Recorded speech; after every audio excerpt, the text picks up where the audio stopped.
Hello, folks. My next guest is Marlene Leslie, an industry veteran, and I would say potentially an icon to the people she's worked with. She might think that's too big a statement. Marlene started in the industry at age 24, running one of the biggest, most extraordinary sized restaurants in Times Square, and developed into an incredible entrepreneur, somebody that is a coach, a mentor, and also a business development manager that understands hospitality through and through. I'm pretty excited about Marlene Leslie being involved in this show because it's taken me forever to get her on here. I can't wait for you to listen to the show. This is going to be fun. Well, good morning, Marlene. We've got Marlene Leslie here. How you doing? Good. Good morning. Finally got you on the show. Only took a year and a half. I was like, I got my chance of getting Oprah on the show than you. So you've got caffeined up, so you're ready for the little broadcast. I'd like everybody to understand a little bit about you. I know you really well, but how did you start in this industry? I started as a hostess in a very small restaurant in East Texas. What were you doing in East Texas? My parents moved there when I was younger from New York. How old were you? Middle school, so 13, 14. Right, and you've done a lot of stuff which we're going to cover off in this interview. And so you kind of worked through the hospitality industry to a mature level of over 20. Did you always want to be in hospitality? I did. Did you know that? I did, yeah. It started at this restaurant. And I only recently realized that my love for hospitality started at an early age, and my love for fixing things started then as well. And it just grew from there. It's funny you say fixing things, because the thing is that hospitality people, I just had an amazing interview just before this, and hospitality people are fixers, right? During COVID, everybody that I've interviewed that have closed their restaurants or been furloughed or out of work, nobody said to me once they want to get out of the industry. Nobody. So when did you really start to make your mark with being in a management level? What year was that, and where was it? I think it was probably when I was early on in my career, when I worked for Steve Hansen at Bluefin. It's a $20 million restaurant. I was 23 years old. Where was that? In Times Square. Right. Yeah, in the city. Back when Steve Hansen had a lot of restaurants, was a very prominent presence in the city. Started there and very quickly progressed through management, became a general manager. I was one of the youngest general managers in their company. How old are you? 23. 23, and you're running a $20 million restaurant. Yeah. Wow. Did you know what you're doing? No. At least you're honest. And I still don't. I don't know that. So what was that like, and how long were you there? I was there for 4 years. So was it like a little bit of a baptism of fire? Because I think we both had very similar careers where you just shoot, they say how you eat an elephant is one bite at a time, but in that kind of scenario, you're 23, you don't know anything. Yeah, look, it was a great learning experience, and this is why I love high volume, is because you learn at such a rapid pace, and when you're young and you're growing up in this industry, you have no choice but to learn. Yeah, wow. And to figure it out very, very quickly.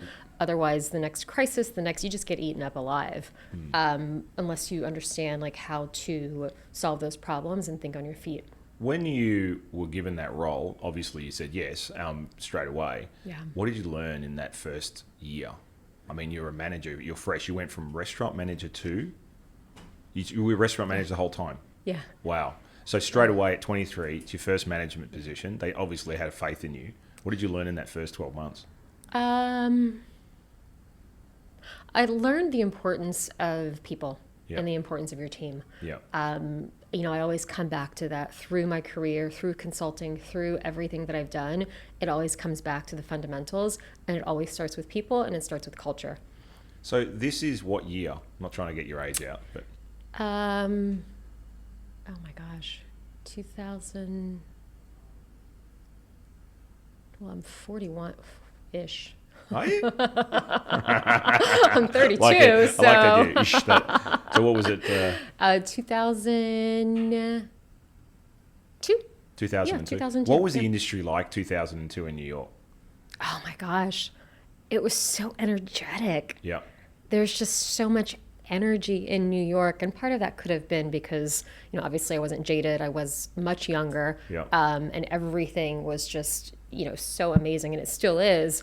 But back then, restaurants were just different. Don't you think it's funny that you can say we didn't have emails, or we didn't have Facebook, or we didn't have Instagram, and in those days it was really, really an article, a review, and word of mouth, right? Yeah. That's how you Yeah, market. it really, I mean, it truly was. And it was just so fascinating how quickly that's all evolved, because in the span of, 20 years, I guess that is a long time now, but back then it's just how you did things. Sure. And so you stayed there for 4 years. In that 4 years, obviously you grew as a manager and as a person. And then what happened after that 4-year period? Why did you leave, and where did you go? I went to work for Steven Starr. And the reason that I left is because early on in my career, I realized that I wanted to learn specific things from different operators. And so Steve Hansen back then was the person to learn the fundamentals of running a restaurant, and truly like how to make everything so that it's consistent and standardized. The reason I went to work for Steven Starr is because he knew how to make restaurants sexy. Yeah. And he was all about design. He was all about quality. He was all about bringing soul into a restaurant. And it was a nice, back then, I thought it was a nice balance to be able to work for two of the greatest restaurateurs at the moment in New York. And so I left and I joined at Morimoto. Morimoto, okay. Yeah. And Chef Morimoto had become famous Yes. at that stage, or was he just building up? He was at his, I'd say, probably at the height of his career. Right. And then what was the restaurant? Where was it? It was in Chelsea, right below the High Line on 10th Avenue. And since, unfortunately, it's closed because of the pandemic. But back then, it was an $11 million restaurant. Wow. And it was after Chef Morimoto's name. Morimoto, yeah. And then how long were you there for? I was there for only a couple of years. I was there for about 3 years. So what was that like? What was the difference in style? Like, you went from 20 to 11. There's still monster restaurants.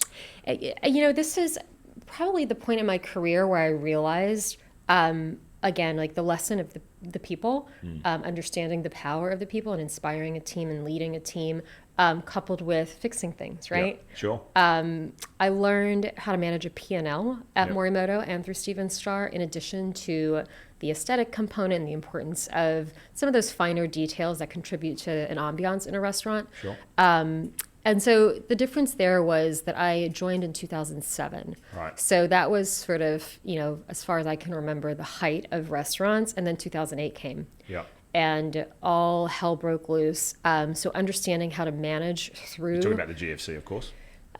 The financial crisis, right? Yeah. Just for young millennials out there go, well, why was that year funny? Right. Why is 2008 so important? So that was the moment where, you really had to learn the importance of preserving a brand and the integrity of a restaurant while also trying to maintain some sort of profit and staying open.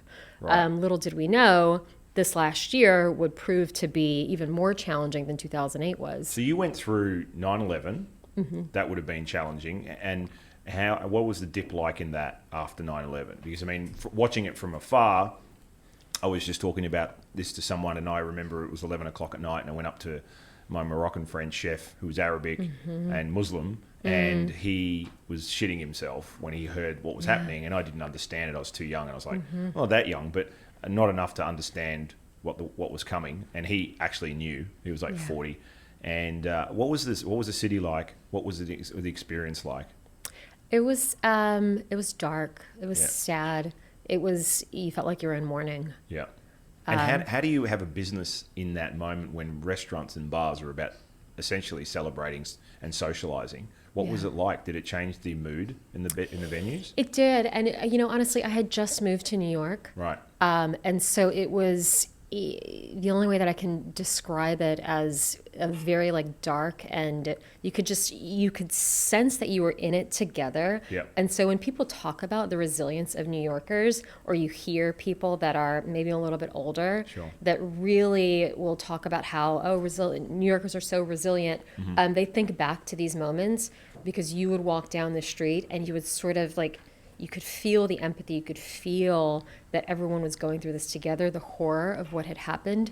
And then you look up in the sky and you still see smoke coming from downtown, which, I don't know that in my life I've ever experienced anything like that, but it was very emotional. It's interesting because I was here like 5 months after I was in the city, and I remember I was in a park somewhere. I'm trying to remember. I've been thinking about this for a while. I don't know if it was Washington Park, and a military plane went over the city, and the entire park stood still, almost like in frightened fear of looking at another plane. And the plane was obviously a military plane, and it was one of those propeller planes, so it wasn't as like a DC something.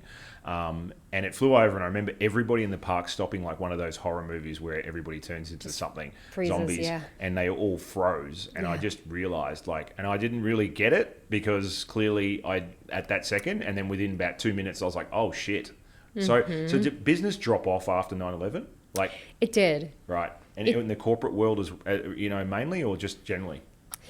Just generally, I think that there was, and look, this was a very long time ago, but from what I remember, there was a lot of apprehension with New York in general. Which, each of these crises are unique in their own way in terms of how they impact people and how they impact businesses. So then you go fast forward. I'm not trying to talk about all the crises, but we are actually in the worst crisis for the world, let alone restaurants. So now we've got the global financial crisis. I had, a bunch of restaurants, and my restaurants got busier, ironically, during the global crisis and 9/11, which was weird. Particularly, I think, because everybody decided they weren't going to fly out of Australia. And when the GFC came, we didn't really see a drop in business. I think a lot of people thought it would clean up. But New York was savaged, right? It was really the GFC was watching people walk out of their offices with their belongings and potentially lose everything they had. What was business like then? It was awful. Yeah. It was a very challenging time to run a restaurant, especially a restaurant where the check average was over $100. And that's Morimoto. Yeah. Yeah. Yeah. And, it's interesting because I remember I joined the Standard in 2009. And so there were clearly people that were thinking about the next chapter in hospitality and what was coming next because, which I'm sure we'll get to, but that was a time where, the Standard was just being created and being thought about being brought to life. Right. So that when was this? We're talking about the Standard Hotel for people that don't know it, and the meatpacking.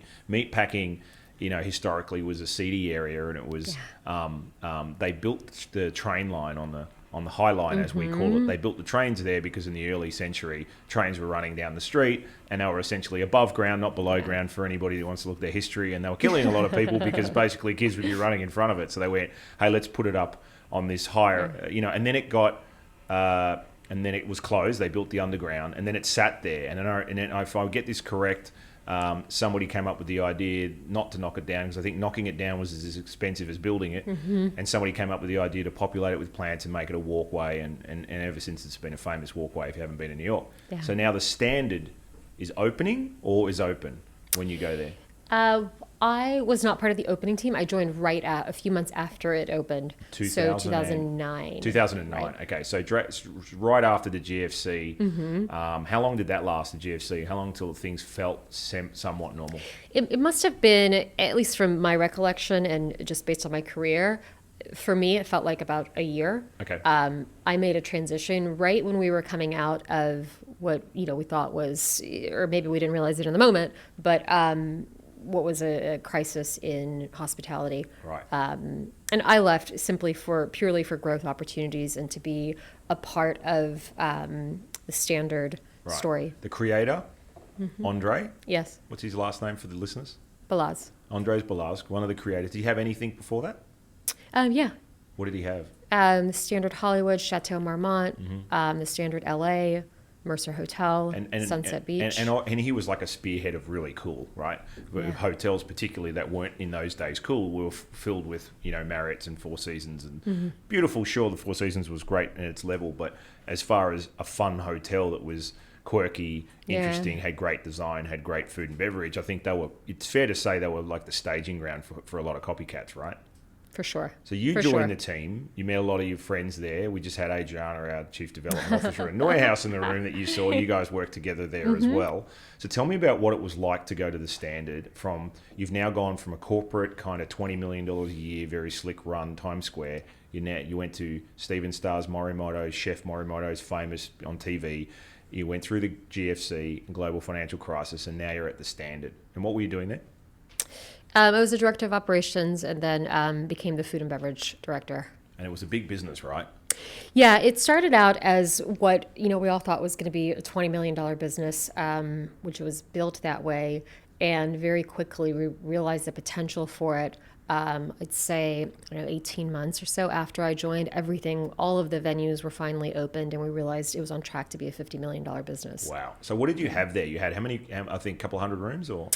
280 rooms, if I remember correctly. Right, and then there's got the Boom Boom Room, which is the famous bar, which is beautiful, beautiful. I think it's Roman and Williams design, the architectural firm, right? And that beautiful kind of almost elliptic palm tree or tree in the middle of the room. Epic views in a part of town where great hotels of New York of a different standard were not around that area, right? Like they were all midtown, kind of around the park and a bit snobby. Mm-hmm. And then the Standard's there. So what other food and beverage was in the Standard? Well, if we're starting at the top, Le Bain, which was a bi-level nightclub. Yep. With the rooftop. And then the event space, of course, and then the beer garden, the living room, and the Standard Grill. And the Standard Grill was kind of the food and beverage anchor point for the for being regarded and well known, because I remember that place opened and it was we've eaten there a few times, and even through its heyday, it's kind of never lost its luster. It still does incredibly well, right? Yeah, I don't know how they're doing. I mean, now I think that everything has been turned upside down, but it was for a while considered to be an institution. Now, I'm going to ask this because I usually don't talk about this much anymore, and I still like to make sure it's fresh. I came back to New York 3.5, 4 years ago, and the Me Too movement had started sweeping across New York probably a year later. And it was a shock to me stuff like that was still going on, particularly in Australia, where I'm sure there was stuff like that in Australia, but it was a lot less prevalent as it was Harvey Weinstein and all that kind of movement. Between that time of the Standard and now, what's changed in regards to the Me Too movement? Like, you're in an era where sex, drugs, and rock and roll, right? That's what the Standard was known for. You'd have Jay-Z or Kanye West staying in suites for months and partying. What was the life change that happened from that moment to now? What's really changed for the industry? I think a greater level of awareness. Yep. A greater level of awareness, more education, just understanding, because I think that women are more comfortable talking about this. Yep. Whereas before, growing up as a woman in this industry, it's not something that I would have ever brought up, because I was like, oh, this is just how it is. This is the industry. Yep. And we're talking about a time where it was normal for chefs to throw plates in the kitchen, and that kind of behavior was generally acceptable. I think that the awareness has forced men to be more conscious of their behavior and how they speak to people, but also it's just no longer acceptable, because so many the men that weren't guilty of being part of that movement, some stepped up and said, wow, I'm so glad that as a leader, as a CEO, as a VP or whatever, I'm aware of this, so that they can help support the women that need the support, and also bring attention to the matter with some of their counterparts that are sort of in denial about it. Do you think because you were probably you pretty much have been in a leadership role your whole life, right? You've never really been on the line in regards to, sure, you're on the line as a restaurant manager, you're running around, you're doing 80, 100 hours a week. Did you have any personal times where you felt like the Me Too movement finally got addressed, or were you working in a group of people where you knew this stuff was happening? Oh, yeah. And what was it like to be, I hate the idea because I've known you so well and, we respect each other for our crafts, but was it harder for you in a leadership role as a woman in those days, running ops and telling chefs what to do? And it doesn't matter what sex you are, telling any chef what to do is already hard work in itself, because you've got to be basically a fucking therapist, right? This is true. As I know from being a chef and having lots of therapy, but part of that era was like loose and groovy, and some of the stuff that came out in the Me Too movement, this is not what this show's about, but in the Me Too movement, the stuff that came out shocked the crap out of me, particularly at the level of knowledge about what was going on. What was it like there? How did you manage it? How did you make sure you protected your people? Prior to Me Too and the behavior having a title, Yeah. I was pretty oblivious to it, because in my head I chalked it up to, well, this is just how it is. Right. Right. So you Like, became, in a way, tolerant of it? just by default. It Yeah. wasn't really a choice. You Yeah. know, when we talk about it now, you kind of like, I feel guilty for not speaking up and not using my voice and like my position as a leader to put an end to it.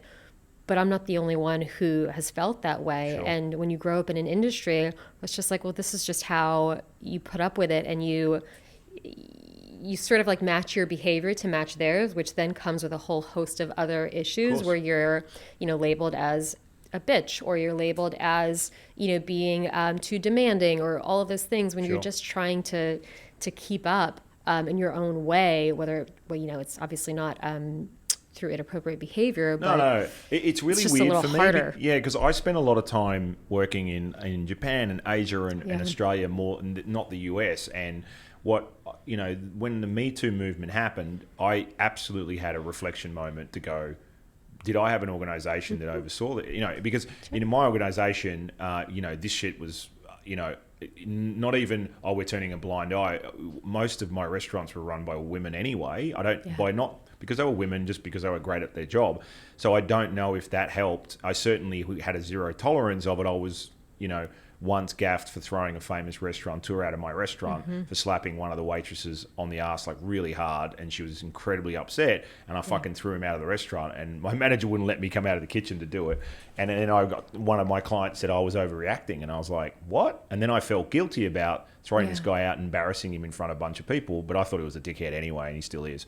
But and he'll know who he is if he's listening to this show. But the point was to me, it just made sense. Right? I grew up in a very feminine home, right? So in that, how did you deal with that shit? Like the Mario Batali stuff's pretty fucking dark, right?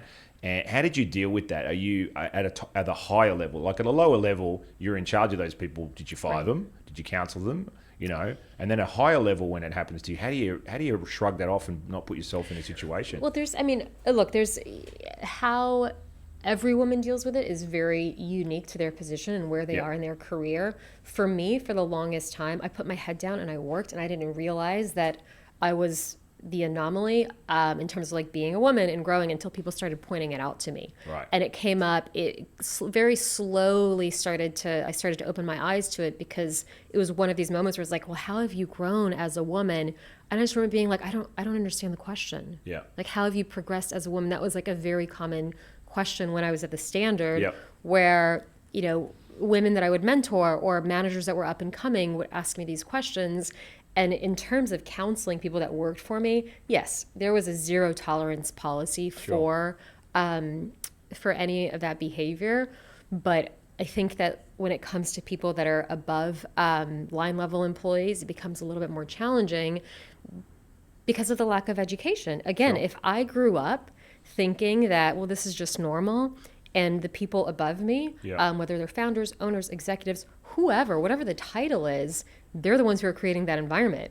Right. So, of course, like for me to bring, or for anyone to bring something like that during that time to their attention, it would have fallen on deaf ears. Interesting, isn't it? Because it's one of those things where if you're in hospitality, you know that if people are working, and they're not the only hardest working industry, because hospitality people, we tend to have this thing about we're the hardest working people in the world, and I'm like, well, there are 20, not now, but you can see office blocks to through work, potato sacks uphill to work both ways. But in restaurants, you are doing a lot of hours. It is brutally difficult, particularly if you're in front facing or back facing, the kitchen, or you're in front facing the clients, because it's just, I always tell chefs when they, yelling at the servers, certainly they get fired pretty quickly with me, but I've been known to raise my voice and reflected on times where I've said to myself, shit, I really didn't need to lose my temper. And I'm actually interviewing a great Michelin star chef, a friend of mine, who actually was reflecting on his whole reputation in Australia was reputable for being worse than Gordon Ramsay. But at the same time, he was an incredible chef, and he now just regrets all of that and what he's done and so forth. So reflection, one thing, but the question I ask is, what's changed now? Because recently thought, isn't it going to be a nightmare? And where I'm going with this long question is, isn't it going to be a real nightmare now for people to date in any industry? Yeah. Because in all restaurants that I've had, you always know, Jenny the server is with Johnny the cook, and they hook up. Why? Because they all work. And whilst everybody's in bed at 10 and 11 o'clock, your shift finishes 11, 12, and you're winding down. No one goes home at 5 and goes to sleep. So hospitality people don't. They end up in a bar. They're both tired. They don't see anybody, and then they hook up and they do whatever. But now there's a real danger here now where it's not even about hooking up. Some relationships are formed. Marriages have been formed in my restaurants where people have met and they've married and they've got kids and they're happy. But now it's like you're in no man's land in regards to what danger zone if you're a supervisor particularly and you date a cook. And that thing's not made official, one of you has to possibly leave or get fired. Yeah. What's changed now? Like, what's it like? Because we're going to talk about what you're doing now. What's it like? Because you have a coaching business, which we'll get into, and you're running a big establishment now. What's it really like now for people? Like, you find out, like, I'm a line cook, and as a supervisor, say on the floor, and we're dating. What happens? I think that organizations will, larger organizations and probably like mid-level organizations, certainly take the position that HR gets involved, legal gets involved immediately. Right. There's no, at least from the people that I've spoken to, there's very little, well, let's try to figure this out. It's immediately coming through the lens of when we get sued. It's not if we're going to get sued. It's not, well, we're engaged to get married. There's just a lot of companies are taking the position of they want to wash their hands of any sort of implication, whether it's between the two people or someone from the outside looking in. There's just so many layers to this. Yep. And the challenge, and I think what's most frustrating, is that we're in a very litigative society right now. Yep. And we have been for quite some time. And so the people, you guys love suing people. And by you guys, please clarify that comment. You mean Americans, thank you. I love America, but in Australia we have a dickhead policy, and eventually if somebody goes, hey, I'm suing you because some water fell on my coat as I was walking past your apartment 3 o'clock in the morning, the judge just goes, no, you're an idiot. But here, you have to defend yourself. Yes, you do. Right. You're guilty until proven innocent. And so I think the biggest challenge, and I think what is most frustrating for some of the women that have actually dealt with, and I'm not here to bring truth to any matter to dispel anything. Do you need a lawyer? Or? I know, I just did it, right? You just did it. Oh, fuck it. Hang on, we're going to edit this out. Here's the disclaimer. Here's the fine print. Yeah. So I think that it becomes hard for those people to be taken seriously. Right? And so then there's like the people who are actually in love, who want nothing to do with the lawsuit, who are truly just in this industry because they're passionate and they love their craft and they just happen to fall in love. And there's like some statistic that says that whatever, like 60% of marriages happen like at work or whatever it is. I think that it puts the employer at a huge disadvantage, because now that leads to like higher expenses because they do have to protect themselves. Sure. And then it leads to turnover because a change has to happen. So don't you think now it's kind of like being gay in the military, don't ask, don't tell. Mm-hmm. This actually is creating 100%. A bigger barrier, because now it's just going to make people lie about it, because you're not going to stop people doing that, and you're not going to stop people, sleeping together or having affairs or having a relationship. So let's get on some fun stuff. Please. Please. I can see your lawyers walking in right now, there. so they're like, cut. So you're now running, your position is running the Williamsville Hotel. Yeah, the Williamsville Hotel, Williamsville Hotel. Always put an S on it. I don't know why. Oh, I've never heard you do that before. I'm Australian. I like to just change things a little bit, It's my dyslexia. You're running the Williamsville Hotel. You've got a group doing the F&B, the NoHo group, and you've got owners and so forth. I don't know much about what you do. Can you tell us a little about what you're doing there at the moment? Sure. It started as a consulting opportunity for me. I transitioned out of hospitality right after I left Virgin, and was consulting for some time. And this group brought me on board to help them. You were at Virgin Hotel prior to this, right? Yes. You opened the first Virgin Hotel in Chicago. Yeah. Yeah. Mm-hmm. So it started consulting not out of a desire to build a consultancy, more out of a desire to just focus on things that I really loved. This project came along right when I realized that I was done with the consulting space, and I started building my executive coaching practice. Came on board, work with both. I currently still work with both ownership groups. And the task was to fix the business, and to make it more profitable without sacrificing the brand or some of the things that some of us creatives have known to come and love, but also balancing the culture, the profit, and the success of the business. So you have to be not only incredibly operational savvy as a COO almost, you also have to be innovative.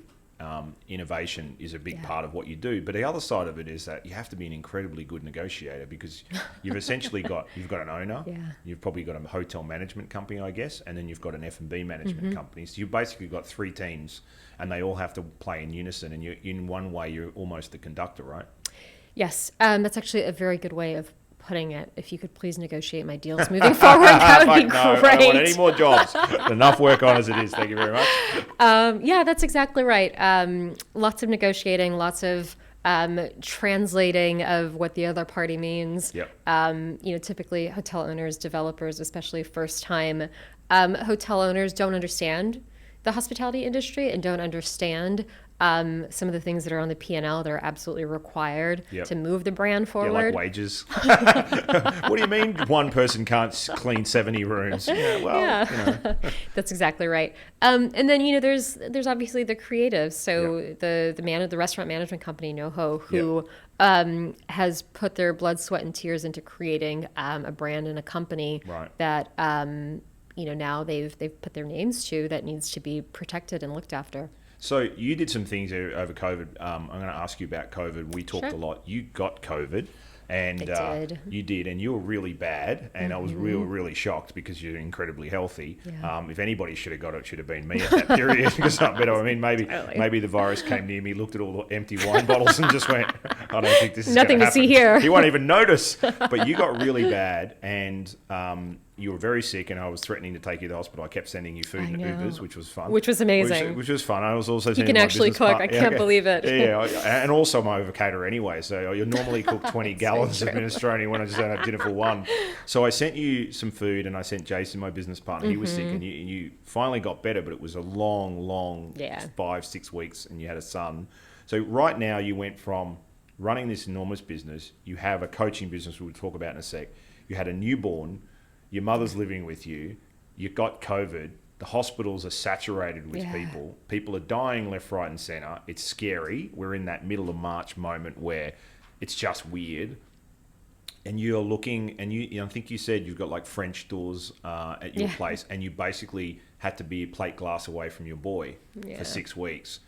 And I guess in a way, thank God he was under one, because he probably didn't understand why there was a plate glass window. Now it would have been a little harder. What was that like? Oh, it was awful. It was awful. I think in hospitality we go through periods where we give so much of ourselves to the point where we burn ourselves out, and we're like, oh, you chalk things up to being tired or being stressed out. Because a lot of times you get to a certain level and you realize that it's cyclical and you'll get your time back.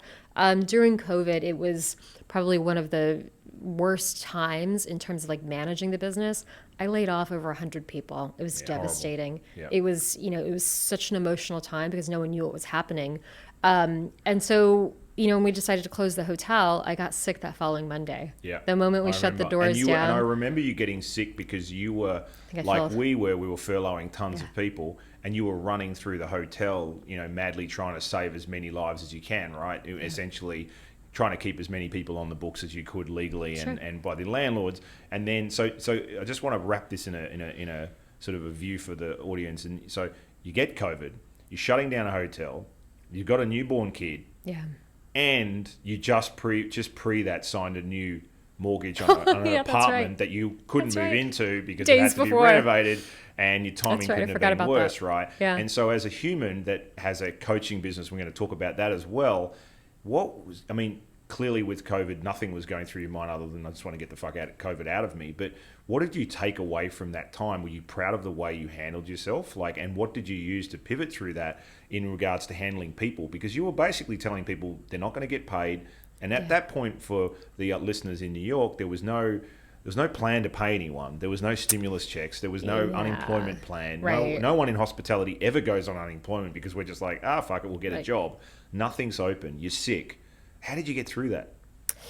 I think that in the moment, COVID really took a lot out of me, and it was 2 weeks of pure hell. Once I got through closing the hotel and finally realized and accepted that I had COVID, I knew the moment that I woke up on Monday, I was like, I have it. I fell asleep on a conference call with my owners. I want to clarify that for people that don't know you, because you're incredibly fucking stubborn, that you basically were telling you yourself that you didn't have COVID even though you had it, because you're typical hospitality going, it's just like a hangover. I've had plenty of these. I'll be fine. It was like, I'm tired. I closed a hotel down. It's been very emotional. It's taken a lot out of me.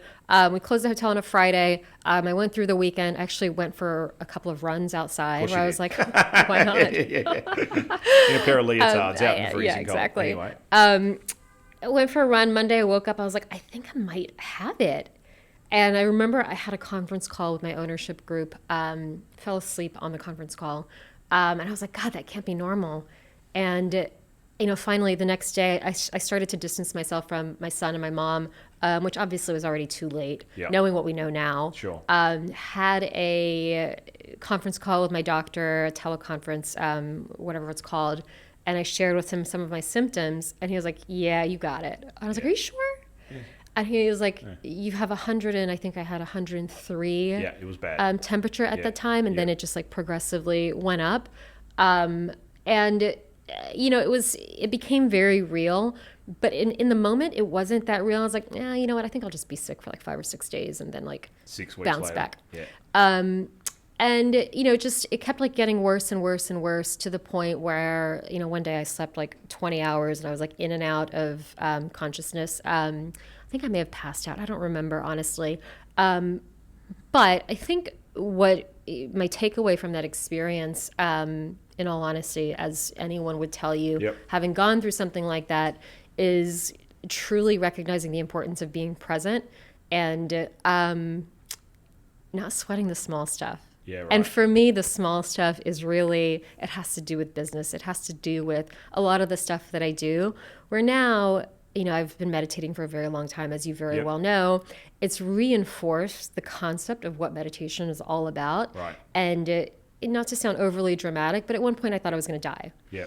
And afterwards... So did I. Because I remember talking to you, and your temperature didn't go down. Yeah. It went up to 103 or 105 or something really bad. I think it was it was 105. And then you're like, no, I'm fine. It's gone down to 103. Now it's up to 104. And you were playing with half digits because you were just trying to think about being better. Yeah. And I was like, okay, we might need to get you to the hospital, which was the worst place to go. And what we know now was the worst place to go. Exactly. Because, so that was a pretty scary time. You say sweat the small stuff, but in essence, you're a detail-orientated person. Right. You're talking about the most important thing is that you're going to stay alive. Your son's not going to get sick, and your mother's not going to get sick, who happened to be living in the house as well. Which they both were sick. Yeah. And we didn't know that until after the fact, and I had him tested for antibodies. So he had it? Yeah. Wow. He's much stronger than I am. Yeah, wow. But, all kids, I don't think there's enough data around how kids weather it. Obviously, he was fine. You chalk everything up to teething. He bangs into a lot of stuff and seems to be fine. So I think maybe COVID he went, what is this? I don't know.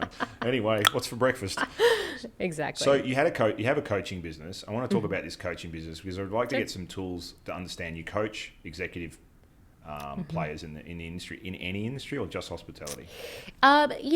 Recently I've started working with a couple of people outside of the industry. Yeah. And it's great because it's nice to pull out of the hospitality industry. Yep. One of the things about coaching is, my goal is to help executives, creators, get out of their own way. Yep. And help them get clear on their goals. Because a lot of times, as you very well know, you don't have a sounding board. You don't have somebody that is in your corner that can say, hey, you know what, that's actually a blind spot for you. When you say get out of your own way, because this is really important for the people that want to understand. When I say coaching, it's almost a dirty word because so many people have fucked it up because they don't have a real talent. They have a real talent to coach, but they don't. It's kind of like teachers that, wanted to be an engineer, but teaches it instead of actually does it. Right. And I feel like with coaching businesses, it's not all people, but there are a lot of phonies, right? And there are a lot of people coaching and they can't fucking manage their own lives.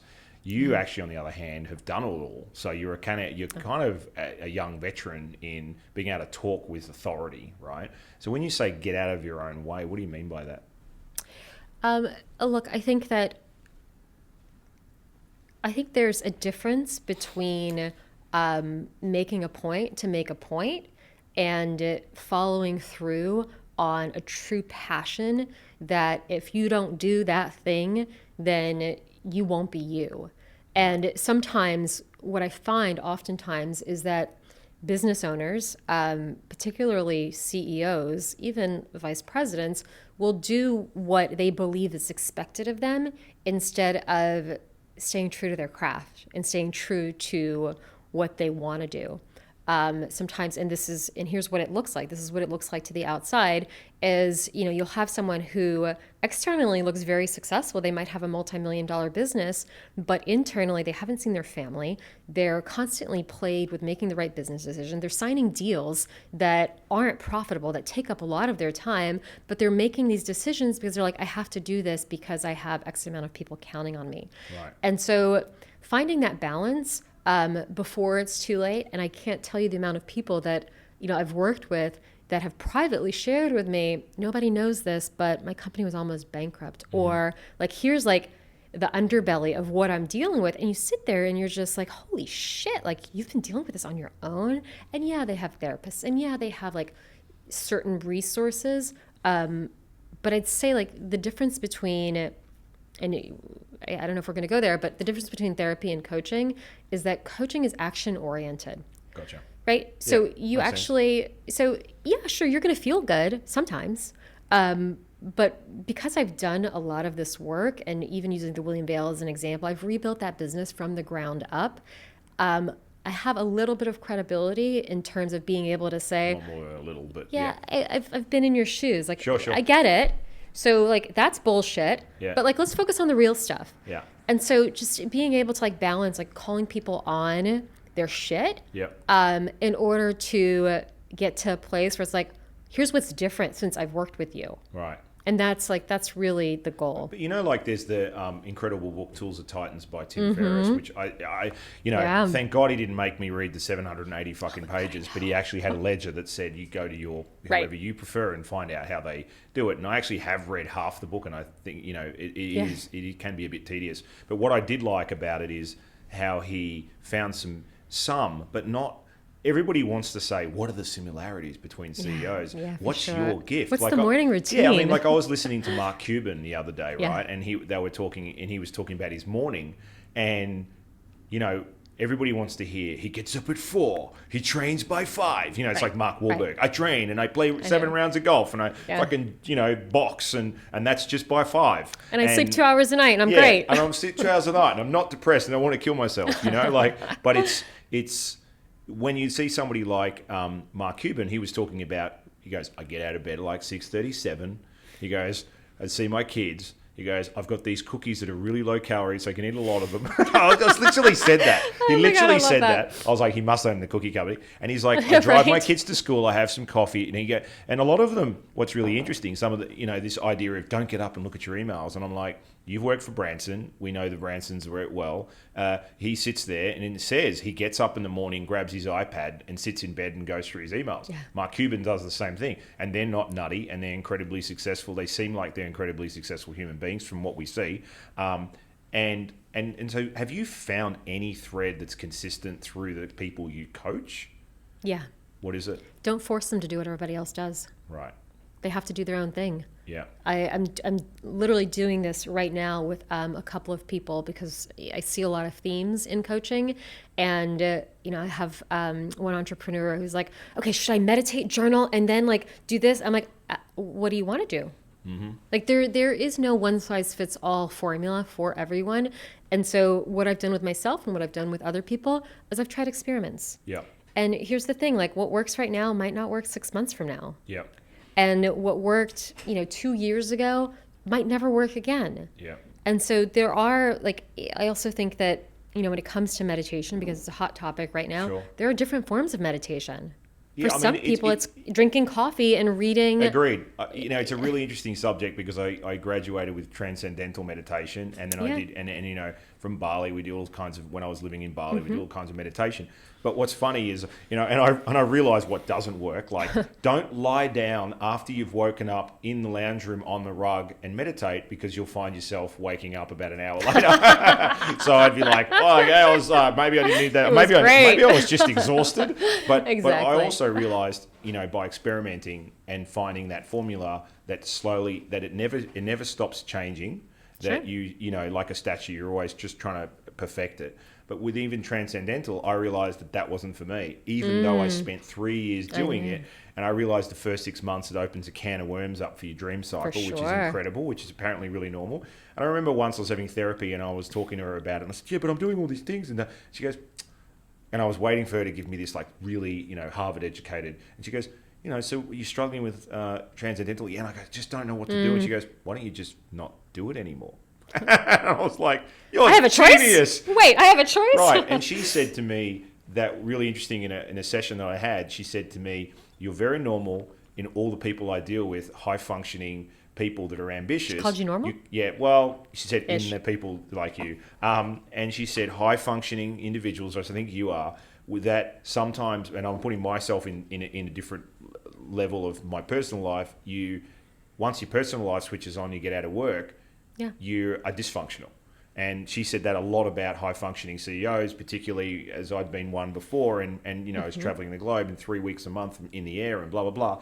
And I remember once I had a partner that said to me, I'm not one of your chefs, in an argument. And I was like, oh, you can't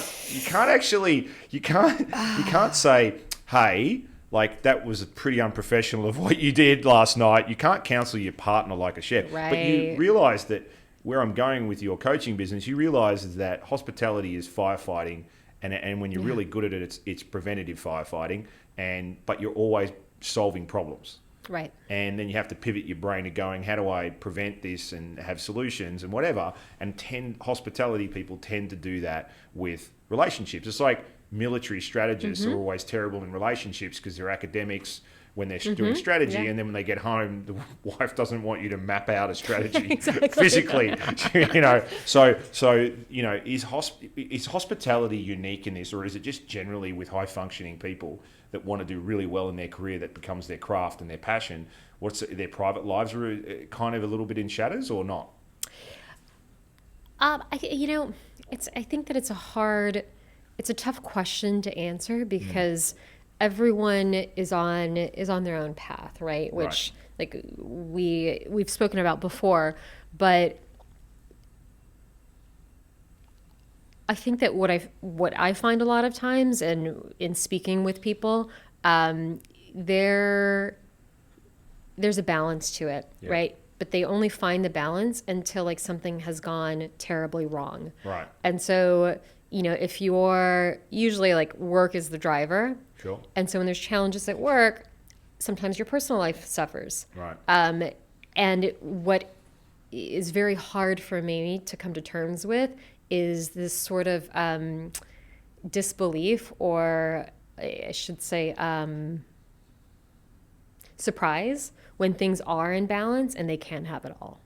Is that one of the most needy things out of people you coach? Is that what they're looking for? Here's the thing. The firefighter mentality that you mentioned, that comes from this like deep need and realization that, okay, like this is what I do. But what I find with people is the less that they participate in that, the fires sometimes like don't really need their attention. Sure.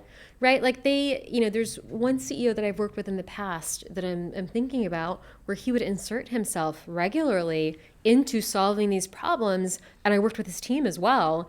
And I just remember thinking, and this is like the beauty of it, like great CEOs will solicit information from their team because they know they're not going to get a performance review. Their performance review is turnover. If they take a second and say, hang on a second, I just lost 3 of my direct reports. I wonder why. Yeah. And it's usually because of them and how they manage, or like their lack of their micromanaging, whatever it is. But the firefighter, the problem solving like thing that you're referring to, which a lot of us have, sometimes it has to be checked. And if you don't Yeah, I check it understand yourself, that. Yeah. like, right, like you're going to suffer, other parts of your life are going to suffer because you can't be everything to everyone. Well, so isn't it like a high wire act in a way to great CEOs that I've worked with always have one thing that I like is they know when to micro and know when to macro. And they know when to go, I might need to just, it's kind of like those nutty CEOs where they're talented in a certain area. And I was reading one of an Australian CEO that failed recently in a company, and he was so OCD about the way the office looked and people leaving pens and drinks on his desk. And I thought, he might need more than therapy. And he failed at that because what he didn't translate was what he wanted. He actually just kept picking through those moments. Do you think some of the best CEOs are the ones that can micromanage something and then go, okay, I'm going to leave that now. You guys have got this. And they move away, like a bit of both, as opposed to just helicopter managing everything? Yeah, I mean, look, I use that phrase quite often, and I think any leader, any CEO needs to understand when to zoom in and when to zoom out. Because if you're continually looking at the micro, then as the leader and as the CEO, how can you possibly focus on the macro as well? We all know there's no such thing as multitasking. Sure. So why would you think that you're special enough to be able to do both? So say people like Elon Musk, for example, listening to him say something funny in this interview a little while ago, and he was like, they were asking about media, and he said, people think I must spend all my time doing media stuff. And he goes, I kind of don't. He goes, I spend all my time engineering. He goes, that's what I'm focused on. Yeah. And I think that, there are elements of, armchair critics are everywhere, and unless you've created. So with CEOs right now, like you're coaching right now, what's the number one priority for CEOs coming to you right now? Because we're in the middle of COVID, we're recording this, now March. What is the priority for them? Rebuilding their business. Yeah. And what is that? What kind of advice are you giving them? Getting clear on what their vision is. Yeah. And it comes back to how we started this conversation, and it's not, getting very clear on ultimately where they want to take their company, where they want to take their lives, because you can't really separate the two. Right. If you want to, and just to make up an example, if you want to travel the world and spend time with your family, and you want to build a $10 million company and you're at zero, it's like those two can't coexist. So let's figure out like what you really want, what's really important to you, why it's important to you, and then go from there. And, honestly, like there's no right or wrong answer. And just because you say something today doesn't mean that it can't change a year from now. It's your life. You can change your mind. So for somebody it's good advice actually, somebody who's had 3 crises under their belt for the hospitality sector, neither of us have crystal balls, but do you have some kind of moment in a crystal ball moment that may see the future over the next 2 years? Do you think it's going to be like the Spanish flu, where we had the roaring 20s straight after everybody started taking the Spanish flu serious? Or do you think it's going to be a slow growth period, or a boom or bust? I'm hopelessly optimistic. So I think that we're going to have a boom. I think the true artists in this industry, I hope, are going to be the ones who come out on top. Yep. There's a couple of restaurants that I live in the West Village now, so there's a couple of restaurateurs and restaurants that I know that have like weathered the storm, and you can tell they're in it. Yep. They're not these chefs that are, operating from someplace overseas or from the Hamptons. They are in it to win it, and they're fighting the fight. And I guarantee you, they're going to come out ahead. You were talking about the West Village, about some of the players that in restaurant world that have basically been, running through the mud and making sure that they understand that they've got a future. Do you think it's been an interesting time? I've been observing what we used to see as successful and very famous restaurateurs, and no one deserves to go broke. And I know what that feeling can be like. Sure. But it's been an unraveling of businesses that you thought were successful that they technically weren't. And I wonder, it was kind of interesting during the COVID period and now, is that the industries that have the wealth to build things out and start new groups again are sitting there with their hands in their pockets And the ones that don't have the money are the ones that seem to be running back into gunfire and saying, fuck it, we're going to open another restaurant. We'll sell everything. We believe in the industry. Whereas private equity, I know there is some aggressive expansion. So like for somebody like Neuhaus, for example, which I'm part of, is one of the few companies out there that is just aggressively expanding and in a good way and in a healthy and an inclusive way and you know, thorough. And I say that biasly because I'm watching it. But I've noticed that a lot of the private equity people are still sitting there going, well, we're not quite sure when things are going to come back this year. We're going to wait till next year. Are you seeing that? Absolutely. And, you know, you touched on something just a few minutes ago about the people that are running into the fire with nothing to their name, which I know that you're one of those people as well, because it's your passion, it's your craft. You can't not believe in it. So I do think that there's some hesitation from some parts of the market. I'll tell you specifically in hotels. Sure. Hotel owners and developers are starting to really rethink what that new model looks like. The days of the, hey, here's 4% to come in and you know, manage this. You know, I felt like those days were already numbered. They're at an advantage now. Yeah. Right? So like you look at how hard it is to get into this industry. And if you want to open a restaurant, you still need a significant amount of startup capital. Yeah, it's kind of interesting, right? Because it's funny with hospitality people, we're mentally disabled and in no offense to somebody that is, but more in the brain that we just can't see anything else but staying in the industry. Right. And then, you know, I remember I was listening to De Niro, and who's probably 80 movies in, and you know, none of us have his kind of money, but we wish we did. And somebody said to him, "So, have you ever thought about doing anything else?" And he goes, "You know, are you still happy making movies?" And he just said, "Well, I don't know how to do anything else." And he goes, "And what else am I going to do?" And I actually realized that hospitality people are like that. We're like, our sector is so broad. So in film, you can be a director, or you can be a producer, or whatever. But even in hospitality, you know, I literally interviewed somebody the other day for an F&B director's role, and that person was a chef, a COO, a CEO, a business partner. They were kind of like the orchestra. They'd played every instrument, of course, and still loved it through the brutal COVID period. So, is that how you see the industry? I do. It's always been that way. You know, and so the people that have those skills. I know that at any given time in my current role, I am either a project manager, a construction manager, or a financial controller or a COO, but I've always been that way. Yep. Just using myself as an example, early on in my career, I had to understand the financials. I had to understand how to ensure quality. I had to understand lighting. I had to understand, you know, how to fix something to give someone direction. And this was before you could YouTube everything. Yep. And so, you know, that skill set and the need for it is only going to be amplified.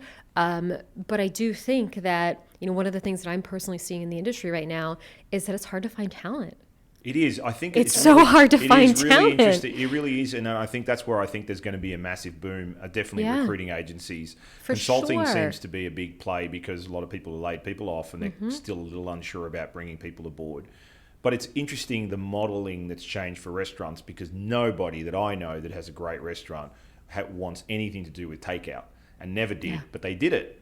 And ironically, it was the only time I could ever get a Gramercy Tavern fucking burger was when I got it on takeout, because I could never get a table in the place, right? And I was like, true. And by the time it came, it wasn't anywhere near as good. And I know they know that, and I'm the other half of town, and I did it anyway because I was trying to have a moment while everybody was locked out of their restaurant.